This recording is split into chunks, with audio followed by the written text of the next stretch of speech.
And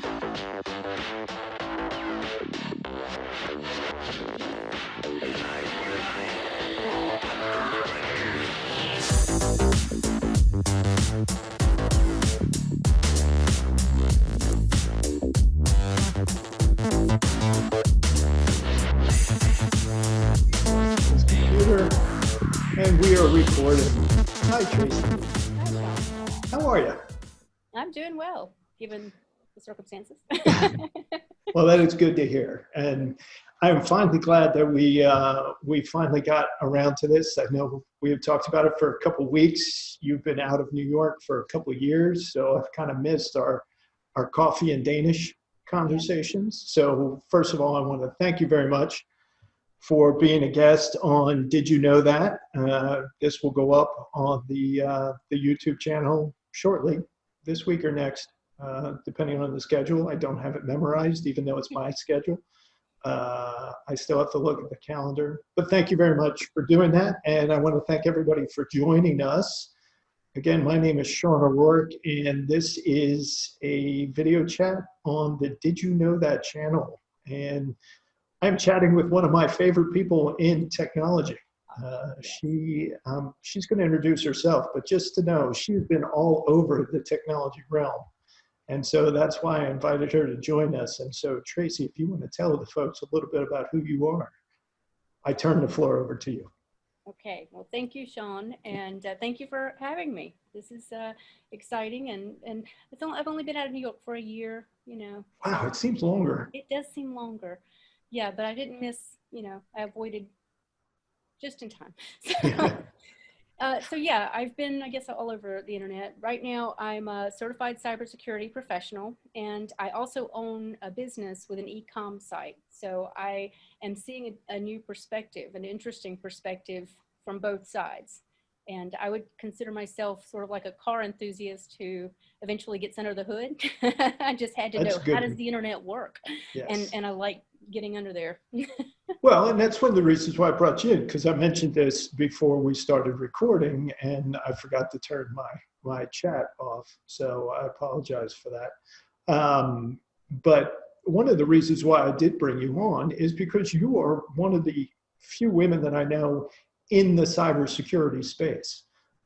So again, I'm glad to have you on here. And the first thing that I want to ask you, obviously, is a very broad question to get things started, is what are you seeing out there right now? Obviously, COVID has sort of turned the world on its head in many ways, and cybersecurity is one of those ways. 100%. So it's funny you ask. I am battling a botnet today. I have on my e-com site, I detected some unusual sessions a few days ago. I can see where they're coming in, and I happened to notice that they were coming in from a certain region, and within seconds of one another, but different devices. However, when I record the screen, I can't see the person, obviously, or know anything else that's going on. But when I went in to do some, to examine my site to make sure things are running right, I noticed that they were coming in within seconds of one another, different devices, but same location. So that set me off. And then I started traveling down and looking at all of my analytics, and have now discovered that it is most likely a botnet that is doing this, and they're coming in by clicking my ads.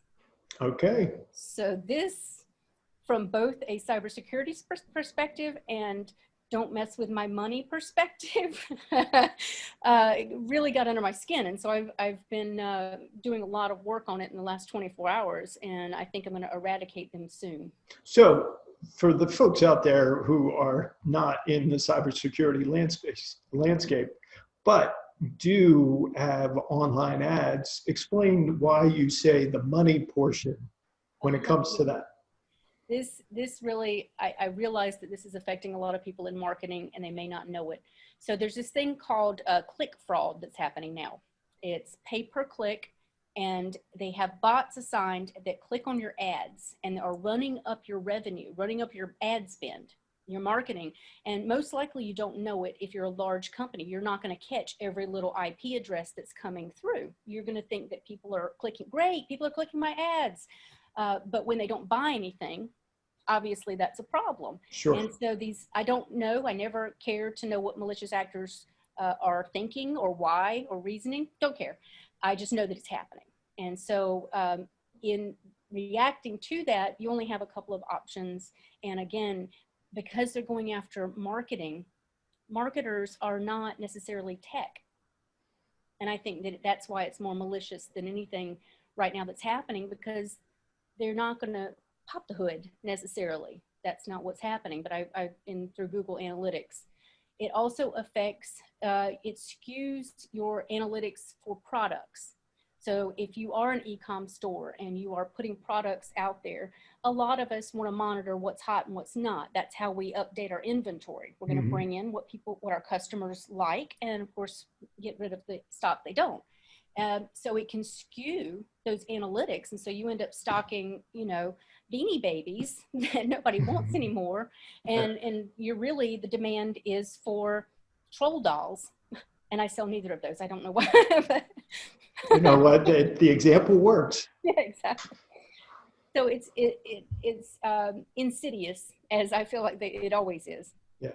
So you don't care about the why of why they are doing it, but just give some people an idea of what maybe the reasons why the bot is doing that. Is it just programmed to do that? Are they actually attacking you, or do you just happen to fall into a category they're designed to fraudulently attack?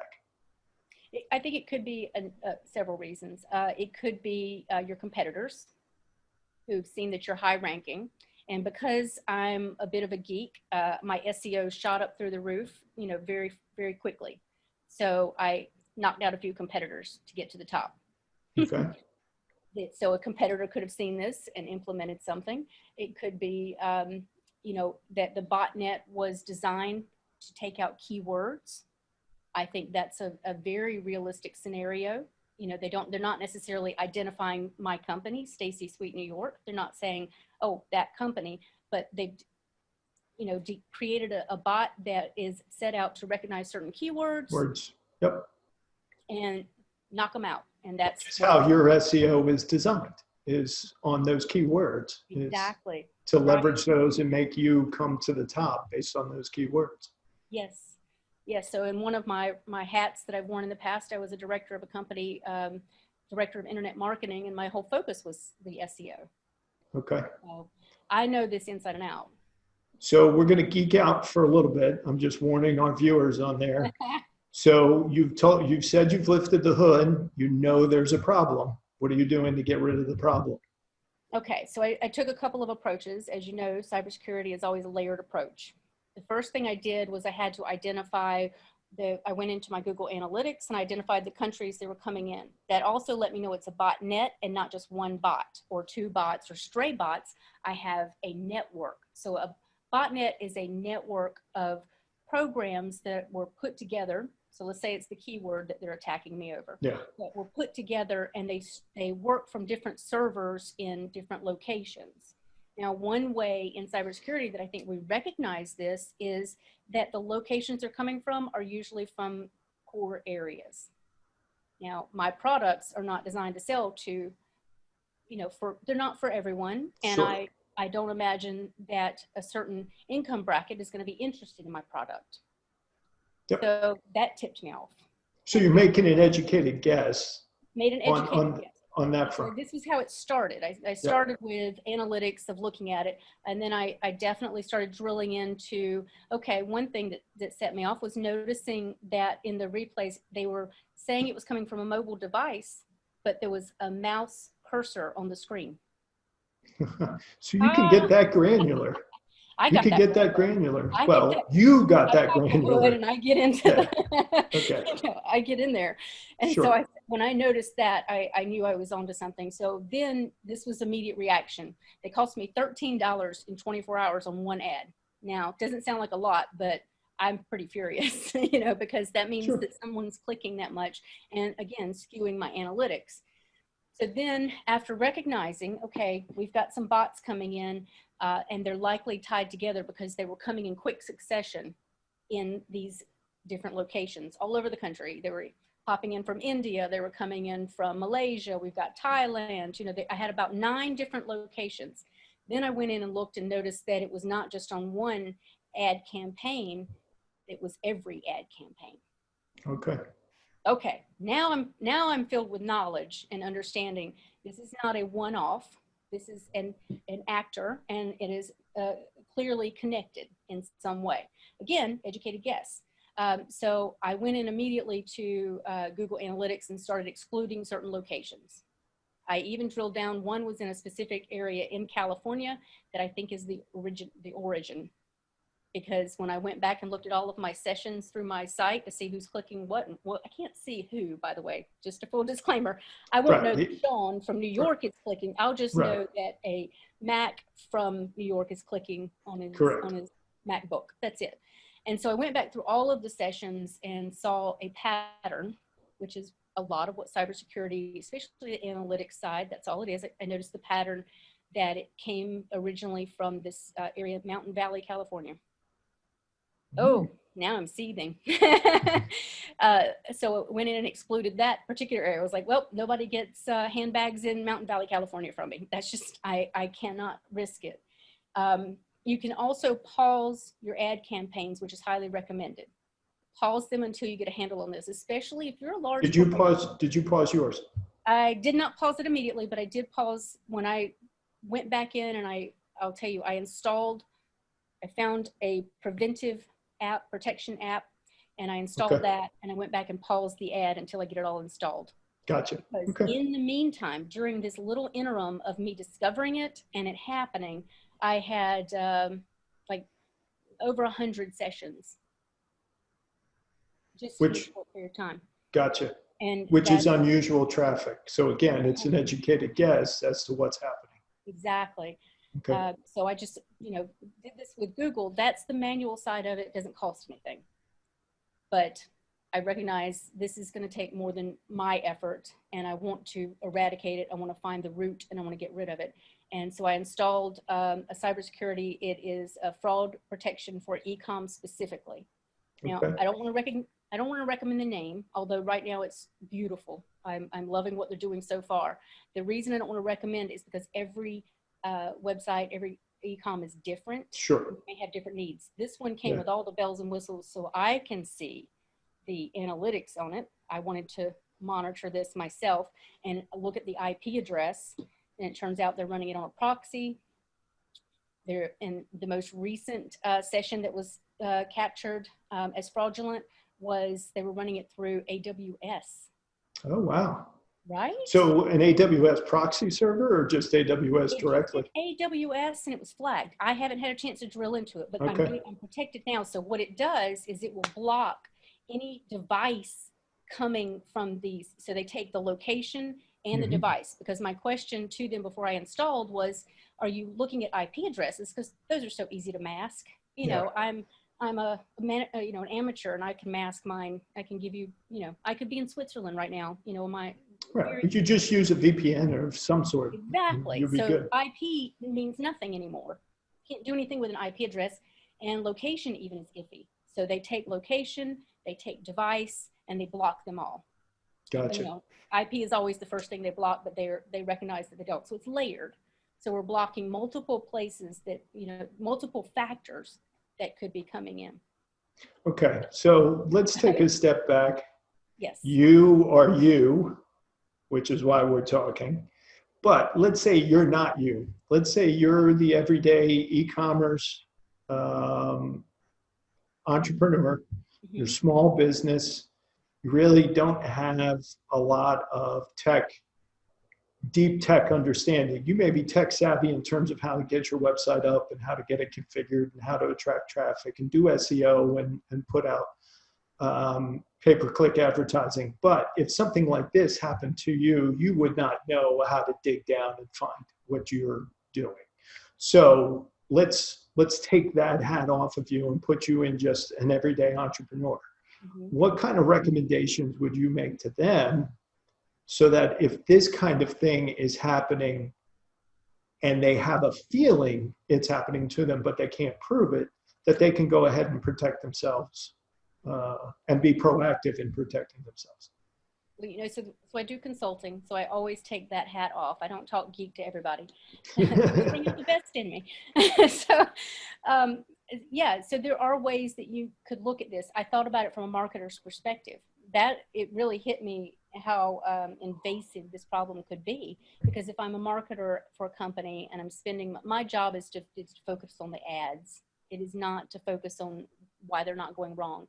So I'm not as likely to even notice that we're getting a lot of ad spend and not a lot of purchase. Right.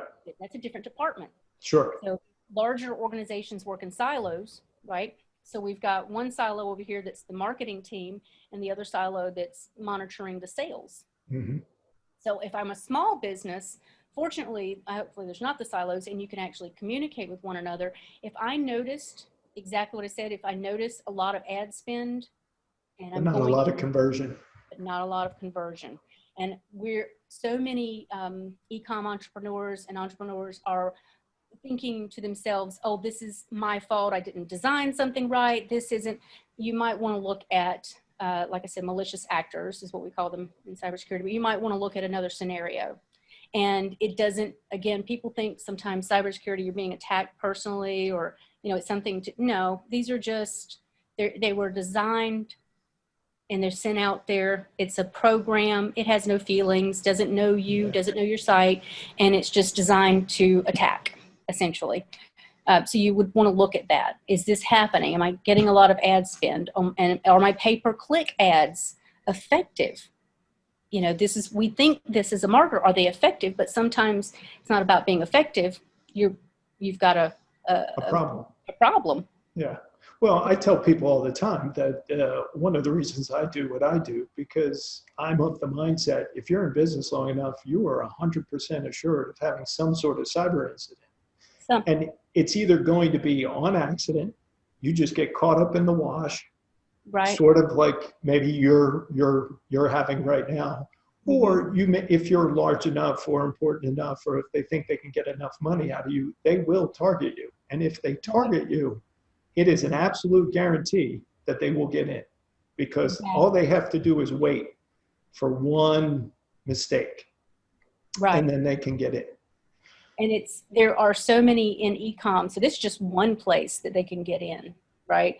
There are so many weaknesses along the way. So I'm preparing myself. I just partnered with a fulfillment center that I'm going to have different locations, different warehouses. So my products will be coming out of different locations around the U.S.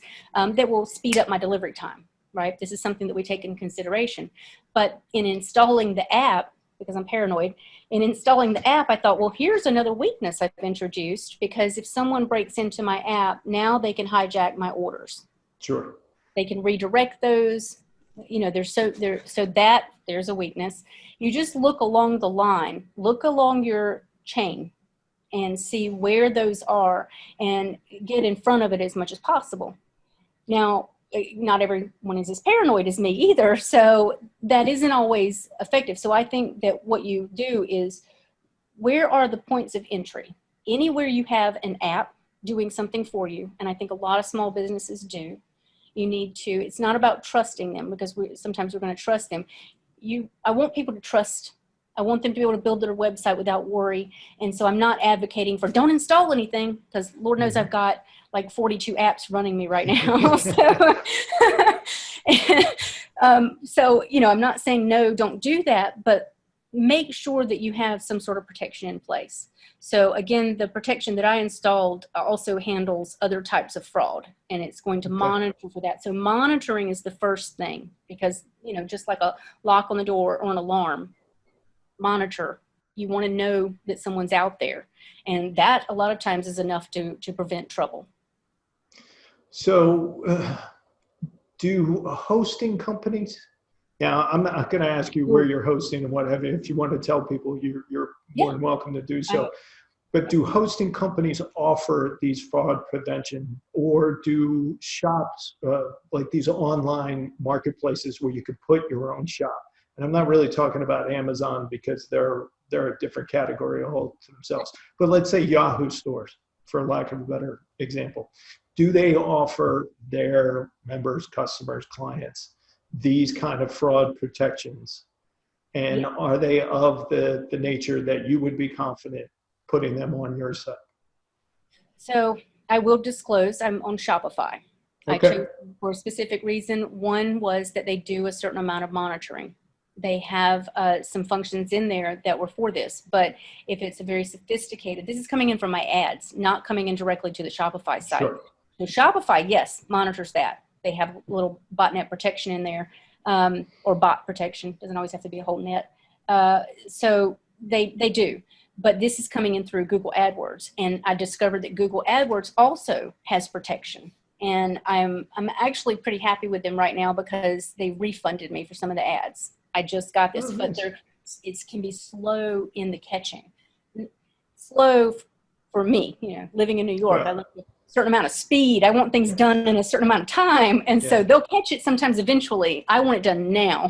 So but they'll catch it and they'll start, if they suspect and see that it's suspicious activity, there are some features that are in place. But as you know, these are never, it is the difference between a door lock and a deadbolt, right? I want the deadbolt.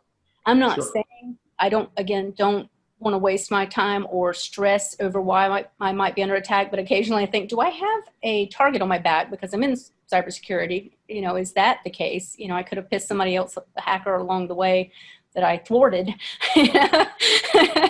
could be out to get It's me. actually, you laugh about that, but given your background, that is entirely possible. Yeah, my whole background speaks to being a target. But I don't want to think about that. I just, let me do my business. Otherwise, I'll get consumed with that factor. So instead, I'm just, you lock your doors, you put your cameras, you install cameras in every floor, and, you do what you can. But I think that's a lot of where it's coming, that this is what's happening now. So let's get to, you said you consult. So are you still consulting on this for other e-commerce folks? Or is that just if somebody reached out to you and asked you a question, you might give them some advice or an answer, or are you legitimately still engaged in that kind of activity? So this is, I'm an entrepreneur. I'm always open to, let me just see what you got. I take on contracts from time to time. Right now I have a contract that I'm a subject matter expert for Security Plus, and that's more on the training side of it. As far as consulting, I give away a lot. So I just love talking, like we're doing. I just love talking about it so much that I will just help. If someone had a question, especially someone that I know personally in my network, I'm just going to tell them, here's what we can do. Now, if I have to pop their hood, yeah, there might be a fee involved. Well, yeah. I mean, because people don't realize that you just, in about 15 minutes, you've talked about something that's probably taking you a goodly amount of hours to identify, and you're still not done with it. Right. And this was, honestly, it's years of experience. Because I have the experience in so many different areas, I can recognize things in different businesses, for that matter. I've worked with and worked in so many different industries that I put the puzzle pieces together a little just more rapidly. But it's a lot of studying, and it's also, as I mentioned before, just a little while ago, I have a bit of a, obsessive compulsive behavior. So I obsess and learn something. So right now I'm consumed. Once I learned about click fraud, which is less than 24 hours ago, I'm going to quickly be an expert by the end of the week. Well, and that's the beauty of you. That's why we always had good conversations, because you always found something new to bring to the table. So do you think things are in a good spot when it comes to e-commerce right now, especially e-commerce people like yourself, small entrepreneurial ones, especially since that looks like it is going to be a even more dynamic area given the current state of the COVID pandemic, that people are going to further migrate online, not only to shop, but also to support themselves as either entrepreneurs or resellers of certain items, wholesalers or whatnot. So do you think e-commerce is in a good spot when it comes to this kind of security? So I think that right now, e-commerce is at the height. This is a great question, and it's given me pause to think about this a bit when I have a minute. I think it's on the rise. Our world has changed, we know, from COVID, and there are more online shoppers than ever. So e-commerce is going to see another flourish, I believe. I know when it came out in the early 90s, there was a huge boom in the website arena, and then we saw it slow down. But I recently read, in fact, that some companies are thinking of going all e-com, just because to keep up the cost of the build. This has brought to light a lot of things in businesses that we had not considered before. There is another way to do things, for one thing, like this conversation, where we didn't do this as much. Zoom has, certainly taken off. Totally agree. So the same thing with e-commerce, we're seeing it rise, which also means, of course, there's a rise in the attackers, and they're looking for opportunities as fast as the opportunities present themselves, as other people seek to go online. So 100%. I think this is a new way of life. I've always done a lot of online shopping. Just personally, I like a lot of packages. Amazon, I feel like Amazon owes me something. But yes, I think it's a new way. For a lot of people, it's a new way. In small towns that didn't need it. In New York, online shopping, as you know, common, because who wants to carry them up a flight of stairs? You just make someone else do that, and give them a tip and pay them for it and be nice. Yeah. Well, I mean, look, that's we joke about that, and we talked about it before, but I mean, I live in a building, and we have a mailroom, and I just look at the mailroom, and usually the mailroom is only crowded from November to January because of holiday shopping. Right. Well, since COVID hit, since mid-March, it's been packed from the end of March all the way through to this morning. When I walked down this morning, there were at least 30 packages of all shapes and sizes, and to a certain degree, granted Amazon dominated, but to a certain degree from other e-commerce sites.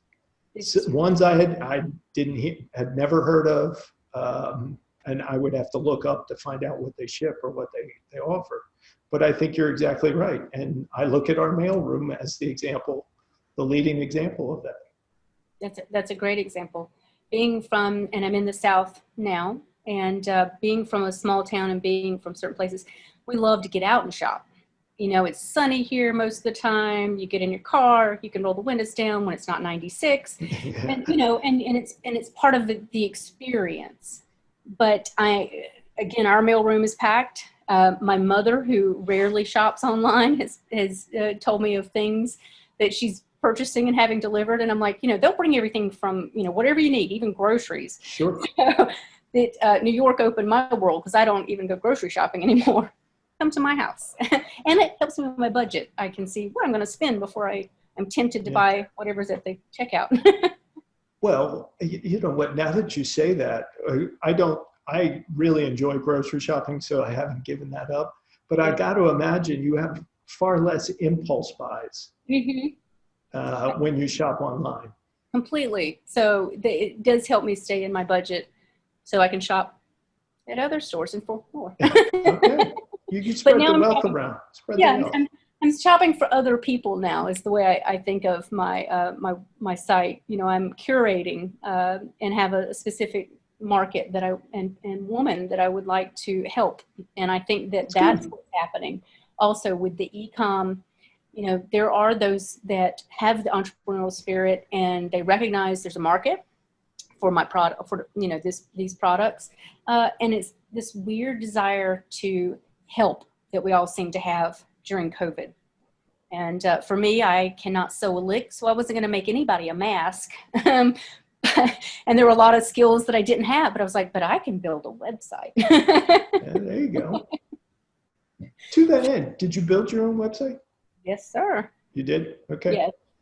I have complete control over all of it. Part of my paranoia. So thus Yeah. That's great. It is. I'm going to need to bring on help to do certain things. And I also want to make sure that I write the manual on how I want it done. So doing it myself gives me that advantage. But yeah, I love designing websites. I love the SEO. So before we go, I want to touch on something that you said earlier in the conversation, just to give people an idea of, I'll close this out, but you said subject matter expert. Can you explain to folks just a little bit of what you do as an SME? Yeah, so right now the contract that I have is with one organization, and it's essentially an education portal where they are have students that come in that are training for CompTIA is mostly their main, well, what I'm working on. And they are engineers generally trying to get their certifications in Security Plus, possibly the CYSA, which is my entry point. I didn't climb up the ladder. I'm going to climb down it. So, yeah. So what happens is I get questions from students. We're looking at the material first. Is the material logical that they're studying? Is the exam question correct? Is the answer correct? And then I also field student questions and give them a little tutoring. And it's all done, through a data portal. And, don't actually get to see the students as opposed to before, which is a new way also. You're not teaching directly in front of people. And I tutor, essentially. I give them insight, or I try to tell them why a question or a concept is the way it is, and how can they pass the exam. CompTIA is not, it's a bit tricky. Yeah. So they brought me in to help people study for that, and I enjoy it immensely. They titled me SME. I keep being called SME, which I think is, again, goes back to the obsessive compulsive people. The people who obsess over a topic become SME. Sure. Well, you just explained one of the reasons why I got out of the day-to-day of technology. I was tired of studying for all those certifications and all the exams. Yeah. So at least this way, I limit my need for forced education and certifications. So I want to keep it to our half-hour window because I know you have a busy life and you have some nefarious actors to chase down. But yeah. I do want to ask, if people who are looking at this video want to reach out to you, can they go ahead and post in the comments, or do you want to give them an email address or something? Because I have a feeling there are a lot of people on the e-commerce world who could take advantage of your knowledge and skill set and may just want to do so. Sure. So I think I would direct them through my website because I have a call center that they can call my 800 number.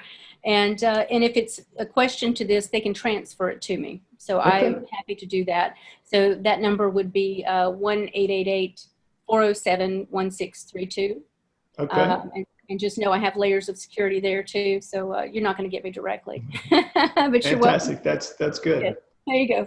And what I'll do, I will also monitor the comment section in case anybody wants to reach out. I will forward them along to you, and you can start a conversation with them. Yeah. But I really do appreciate it. I know we had talked about a number of other potential topics, and we could keep going for another 90 minutes if we wanted to. Right. But we're going to keep it to this sort of half an hour window. And I want to really thank you for doing this. I don't think this will be the only time you'll be on because there's a lot of stuff that continues to go on. So it'll be good to get your input. So I appreciate it. I want to thank everybody for watching. Did you know that? And I'm Sean O'Rourke. That is Traci Carnes, and I certainly hope you join us next time. And Traci, we will talk again soon. Yes, thank you. All right, take care. Okay.